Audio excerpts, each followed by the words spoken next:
Hi, gals. Bad news. Nobody is coming to the rescue. I know, right? It's not what we want to hear. Where did that come from? I just had a horrible experience and I wanted to share it with you. As you may or may not know, I have meetings with women. You can book a call on my calendar. You can also do a sacred mirror, which is share a bit of your story with me on an online forum that I give, and I respond by giving you back a voice note. So I connect. So this woman, she books a call with me and gives me a bit of information before we meet. And the information she gave me was that I have to drink in the morning to stop the shakes, she says. And actually, that's where I was in 2018. That's how bad it had gotten, because it was the end of summer. I had just had 4 months off and I started binging and I couldn't stop. Anyway, I was such a mess by the end of that summer that I ended up having to be medically detoxed, which just means you need the first 3-4 days, week or whatever of your sobriety, you need to be medically monitored, and they give you a little bit of medication so that you don't have seizure, and because the body, gets all screwed up. So this woman is in that position.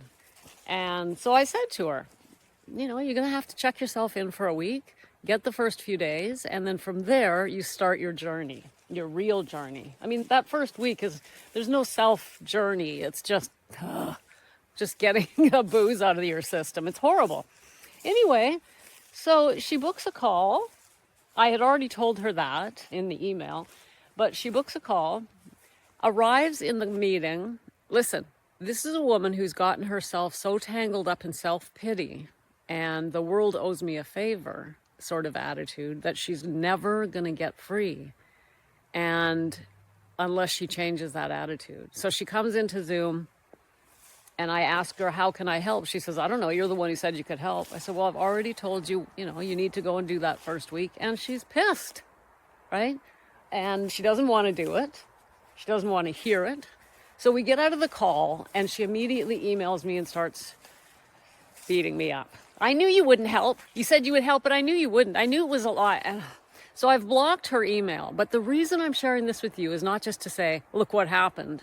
I'm sharing this with you because you're probably not that bad, but if we get into this self-pity loop where somebody's got to come and do it for me, somebody better fix this for me, who's going to rescue me kind of attitude, you're going to go down. You're going to go down and stay down. This is an inside job. And at the same time, absolutely, we need help. In fact, you'll hear me say all the time, we need help. We can't do it alone. But it's a 50-50, right? We can't just say, I'm here, fix me, which was basically what this woman said in the Zoom. She just, well, I'm here. What are you going to do, Becca? I'm like, what am I going to do? Nothing I can do, right? So if you're feeling like, I hate to say it, but alcohol really can drag us into self-pity and resentment and cynicism, really awful emotions that will keep us stuck. And when you get to that point, boy, it's hard to pull your ass out of it, let me tell you. We got to grab some humility, which requires us saying, I got to step up.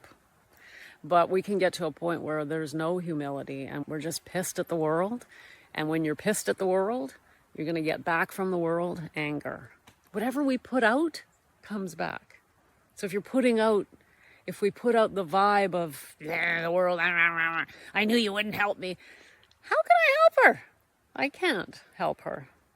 Nobody can unless she's willing to show up for herself. I'm sure you're not that bad. I was pretty damn close to where she is. So I understand it. I was actually worse than most of the women I work with. I had to be medically detoxed. I was 8 weeks in a treatment center. And I was cynical. And I was angry. And I was hard to help. I really was. I admit it, right? I recognize this woman. I recognize her absolutely. But I pulled out of it, and so can she. And so just be careful. Just be careful. Recognize it if you're seeing, there's my kitty. That's Puss Puss. I'm in my yard, and the dogs aren't here. It's quiet. Love my dogs, but they're yappy.